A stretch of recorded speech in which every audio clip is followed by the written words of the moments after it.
Salut, c'est Trado, content de vous retrouver pour la mise à jour de l'Indice parisien. Alors, on a continué de surfer sur une vague de bonne humeur, puisque cette fois-ci, c'est les espoirs en matière de Brexit, avec un supposé brouillon plutôt prometteur qui a permis au CAC 40, mais également à la livre anglaise, de bénéficier d'une impulsion haussière. Et nous avons une séance très intéressante puisque nous venons d'inscrire tout simplement un plus haut annuel. Il y a beaucoup de choses à dire, on va essayer de rien oublier. Première des choses, le précédent sommet, il datait du 1er octobre. On n'a pas réussi à le tenir, mais on a inscrit un plus haut en séance. Et c'est le même constat qui s'impose pour le 15 octobre, donc hier, puisque on a inscrit un plus haut, même si on n'a pas réussi à clôturer en dessous des précédents plus hauts. Donc, première des choses, c'est un élément positif. Alors, c'est un élément positif qui peut se trader pour ceux qui envisagent effectivement un scénario haussier. On est juste tout près d'une nouvelle résistance, ici comprise entre 5793 et 5743. C'est pour ça qu'il est difficile d'acheter maintenant, parce que l'idée étant que si on achète, il faut mettre un stop loss. Si on met un stop loss, il faut au moins, si vous débutez, que le ratio gain-risque soit supérieur à 1. Le premier stop que je vois logique serait en dessous du gap, parce que vous voyez, il n'y a pas de cotation entre les plus hauts de la séance du 14 et les plus bas de la séance du 15.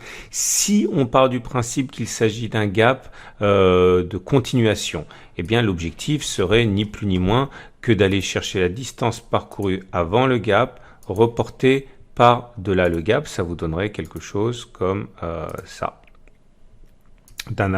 Donc un objectif très intéressant de 5913. Donc clairement, même si cela implique que l'on passe tout cet ensemble de résistances, pourquoi pas, si on part du principe que c'est un gap de continuation, l'objectif serait donc de gagner l'équivalent de 3,5%. Si on met un stop conservateur, très conservateur à 3,5% ici, ça veut dire qu'on achète avec un stop à 5500, avec un objectif à 5908, avec l'idée que voilà, si on a une chance sur deux d'avoir raison, c'est un trade qui tient la route, et il tient d'autant plus la route qu'on met un stop qui est rapproché. Voilà, si on prend un stop à 2% et un objectif à 3,4%, 3,6%, voilà, ça vous donne un ratio gain-risque supérieur à 1,5. Maintenant, il y a une façon, si vous voulez pas être aussi gourmand, vous pouvez éventuellement parier sur le fait que le gap, s'il s'agit d'un gap de continuation, ne sera pas comblé. Donc l'idée, c'est d'acheter en mettant un stop en dessous du gap, à aller à moins 1% à 5643, en visant non pas le dépassement du gap, mais de la résistance, mais une entrée dans la résistance. Là, voilà, ça vous donne un ratio de gain, un ratio 1 pour 1. À titre personnel, ce que je vais faire, c'est que je vais acheter, puisque maintenant je vais me mettre dans le sens de la hausse. Je vais attendre que l'on retrace un petit peu, peut-être, et je vais acheter, mais en tout cas, je vais me mettre dans le sens de la hausse.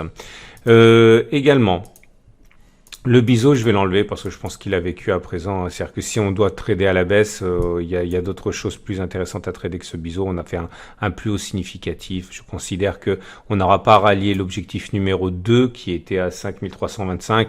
Mais bon, ça nous a quand même permis de bénéficier d'une baisse importante. Je pense qu'il a joué son rôle. On va s'en débarrasser. Voilà.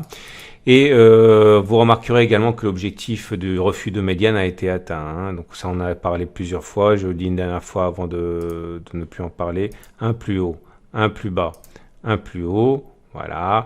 On n'a pas touché la médiane qui était l'objectif. Mais, attendez, comme d'habitude, j'ai enlevé les extensions d'Andrews. Je rappelle que tout ça, c'est dans mon pack tout trado. Et j'avais expliqué, puisqu'il y avait eu un refus de médiane, l'objectif était d'aller chercher un contact avec la ligne 1.3 qui a été touchée ici. Donc ça a parfaitement fonctionné. Voilà, j'enlève tout ça, on n'en a plus besoin. Donc le trade long, vous voyez quel il est.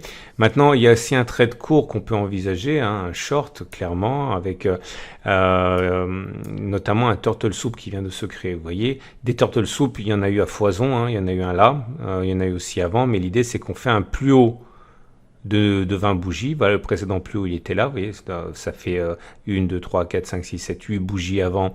Donc, c'était valable. Et on a clôturé néanmoins en dessous du précédent plus haut. C'était un turtle soup. L'objectif a été atteint, hein, si on considère qu'on cherchait un ratio gain-risque 1 pour 1.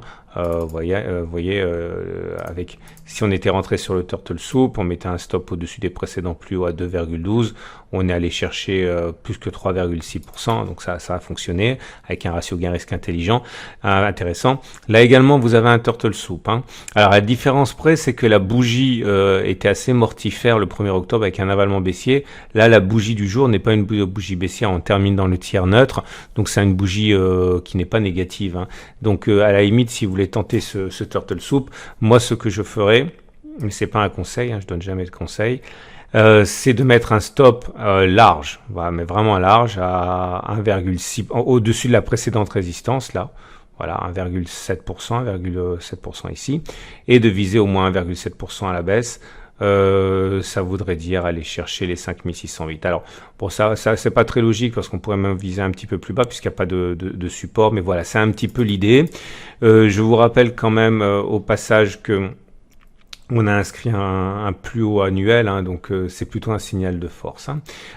Petite parenthèse, vous voyez, j'avais expliqué que le harami baissier qui était apparu sur la séance du 14 octobre n'était pas de très bonne facture parce qu'il y avait une longue mèche basse sur la bougie 2. Ben ouais.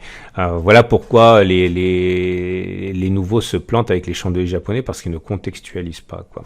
Voilà, donc peut-être pour jouer le turtle soup, faudrait attendre une petite bougie rouge pour montrer un état de faiblesse. Bon, vous voyez. Mais en tout cas, moi, je suis plutôt dans le sens de la hausse, tout en sachant que on est sur des résistances hebdomadaires et mensuelles, hein. Donc, ce que je dis là est valable en unité jour, mais pas forcément en données hebdomadaires et mensuelles. Je vous renvoie à la vidéo d'ailleurs, hein. Désolé, c'est un petit peu long aujourd'hui, mais c'est tellement passionnant. Moyenne mobile à 20 jours croissante, on est en tendance haussière.